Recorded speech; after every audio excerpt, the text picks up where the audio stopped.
they're coming up with these conspiracies, and it's like, that's not what's happening, man. This is simple math. It takes X months for it to get across the ocean, and if you can't get into port, you can't offload. And that's it. But what's happening even more is that resale is so pervasive. StockX broke the entire system. And I use StockX. I can't sit up here. It's a beautiful website. But it broke the entire system. So in 2016, 2017, when StockX began to rise, it broke resale. Resale used to be about connections, activity, access, how much money you had, and how long you could sit on a product, and if you could deal with returns. All right, so you had to be a business person. It wasn't a hustle. It was a hustle because it's based on you buying something from somewhere else and selling it to somebody. It's a hustle from that standpoint. But you had to understand photography, understand customer service, understand returns, understand chargebacks, claims, all of these different things that took place on third-party marketplaces prior to StockX. But as StockX and GOAT and these new third parties that removed your interaction with the customer, when they removed that and made it so that an immediate bid could be placed and taken at the same time, the level of business acumen that people needed to be a part of resale, down to zero. Yeah. So what happens when, what's his name, Syndrome in The Incredibles? What happens when Syndrome makes everyone super? Nobody's super. So everybody's at the same level now. It doesn't matter if I got $100,000 to spend on sneakers. A guy with $100 can walk into a walk into a store, see that it's selling, and he can buy it, and he's going to start doing that because it's so easy. Before, you had to research, make sure that that was something that you wanted to buy because it might not sell as quickly.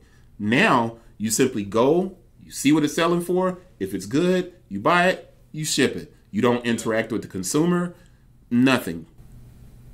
The business, you don't even authenticate it. So let me tell you this. Nope. Like, let's go back to the NFT thing real quick, and then I do want to talk about performance in basketball as well. It's common sense, man.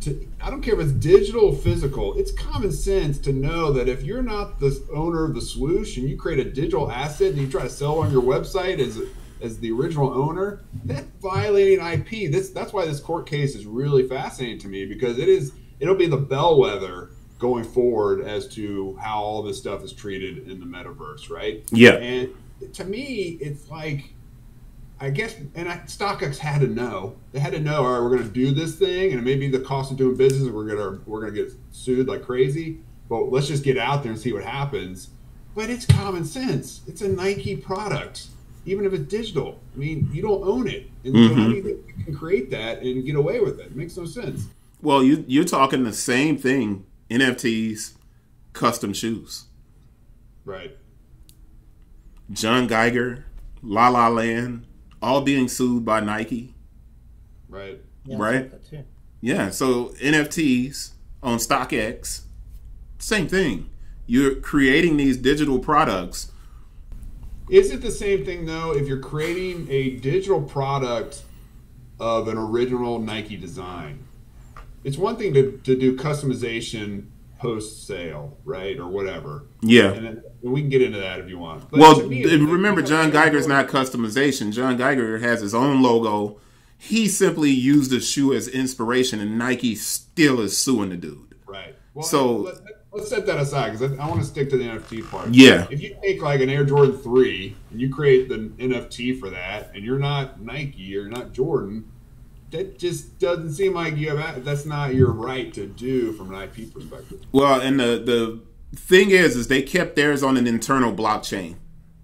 Although you could, it is, I'm not going to say authenticated, but it is on Ethereum, where you have to go to Etherscan and you can check to see if the sale is there.